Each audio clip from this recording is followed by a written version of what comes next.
रचित अब साइन भाषा में बताता है कि वो बोल नहीं सकता।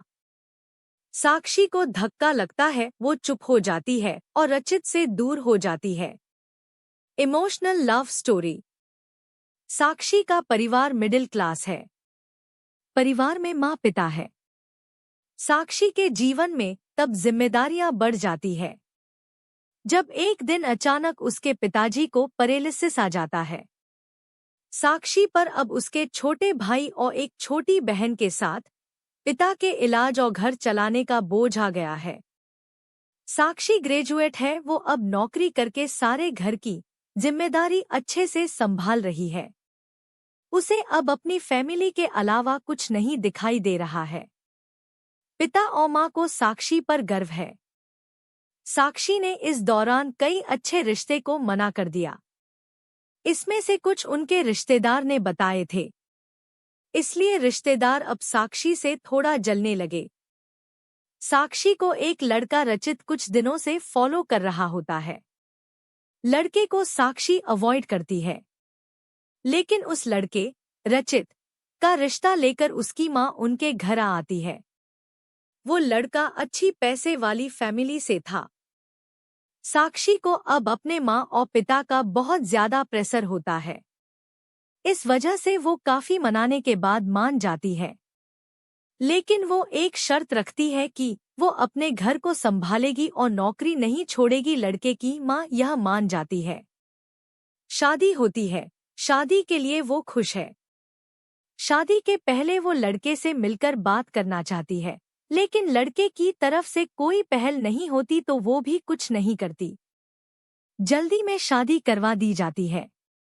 रचित शादी के दिन ही कई दिनों बाद उसे दिखाई दिया है। बहुत नर्वस लग रहा है। वो जिससे पीछे पड़ा था शादी उसी से हो रही है, लेकिन फिर भी उसके चेहरे पर खुशी नहीं है। साक्षी को बात अजीब लगती है। उसको अंदेशा हो जाता ही कि कुछ गड़बड़ है। सुहागरात कीनसेस पर वो बैठी है और बाहर से कई मर्दों की आवाज आ रही है। तभी वो बैठी बैठी सोचती है कि वो उन्हें आवाज से कैसे पहचानेगी, क्योंकि अभी तक उसने उनकी आवाज सुनी ही नहीं। और फिर रचित कमरे में आता है। चेहरे का रंग पूरा उड़ा हुआ रहता है। साक्षी एक नज़र चुपके से उठाकर उसे देखती है। वो भी बिस्तर के एक कोने पर बैठ जाता है। कई देर हो जाती है। साक्षी को अजीब लगता है, क्योंकि रचित ना कुछ बोलता है और ना ही उसके पास आता है।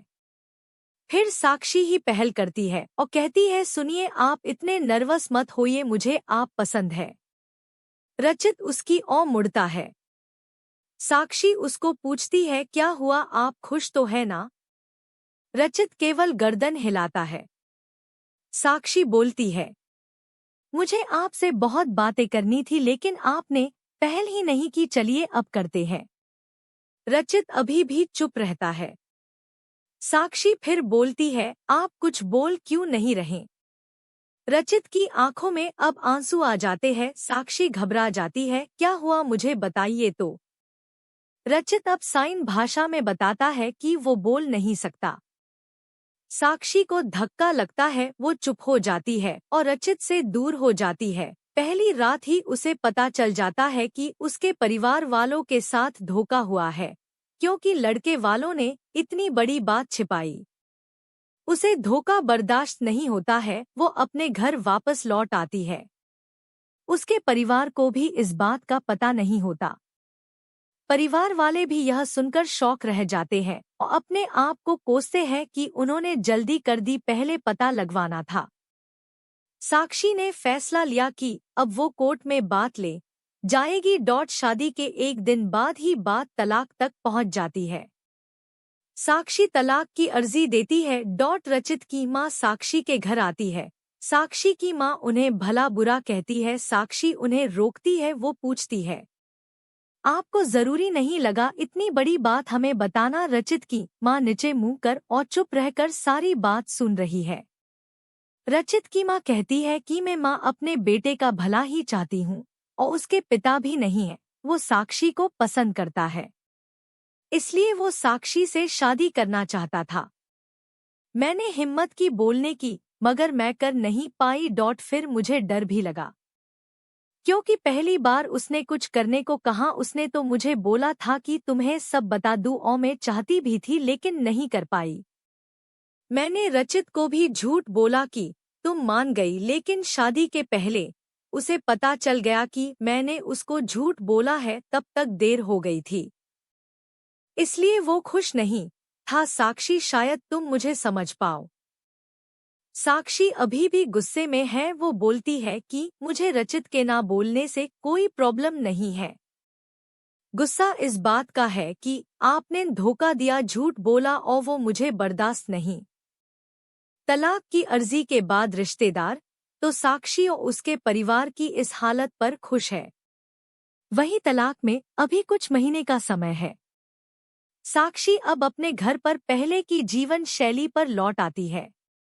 वो जॉब पर जाती है और कुछ दिनों बाद फिर रचित उसे दिखाई देता है।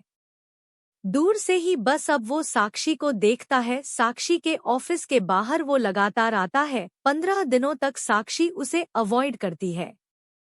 फिर एक दिन उसके पास जाकर बोलती है, अब यह सब करने से कुछ नहीं होगा और मैं नहीं चाहती कि तुम कुछ नाटक करो, इसलिए यहाँ आना बंद कर दो, समझे। साक्षी की बातें वो सुन रहा है। वो साक्षी को इशारों में काफी पीने को कहता है, लेकिन साक्षी वहां से चली जाती है। अगले दिन फिर वही रचित खड़ा रहता है। साक्षी उसके पास जाकर कहती है, काफी पीकर मेरा पीछा छोड़ दोगे? रचित गर्दन हाँ में हिलाता है। टेबल पर दोनों आमने सामने बैठ है। रचित अपने फोन में कुछ मैसेज टाइप करता है। साक्षी उसको देख भी नहीं रही है। साक्षी के फोन में मैसेज आता है। रचित का लिखा होता है, sorry but I really love you so much. कोई भी बोलने वाला तुम्हें मुझसे ज्यादा प्यार नहीं कर सकता। और बात तो झूठी भी कोई सकता है, लेकिन आंखें हमेशा सच बोलती है। एक बार मेरी आंखों में देख लो, फिर तुम्हें जो सही लगे वो करना। साक्षी का सारा गुस्सा मैसेज पढ़ते ही चला गया। वो धीरे से अपनी आंखें उठाकर रचित की आंखों में देखती है और उसकी आंखों से आंसू निकल आते हैं। वहीं वो उसको बोलती है, पहले ऐसी बात नहीं लिख सकते थे मुझे, आज तक कभी किसी ने ऐसे नहीं। वो खड़ी होती और रचित को बोलती है, चलो मेरा सामान वापस अब तुम ही उठा कर ले जाओगे। रचित उठ साक्षी को हक करता है। आपको यह कहानी कैसी लगी हमें कमेंट कर जरूर बताएं। इसी तरह की अच्छी कहानियां आप यहां पर पढ़ सकते हैं। यहाँ उपस्थित शिक्षाप्रद कहानियाँ आपका मनोरंजन करने के साथ दिशा भी देंगी। तो बने रहिए हमारे साथ और हमारे प्रयास को सफल बनाएं।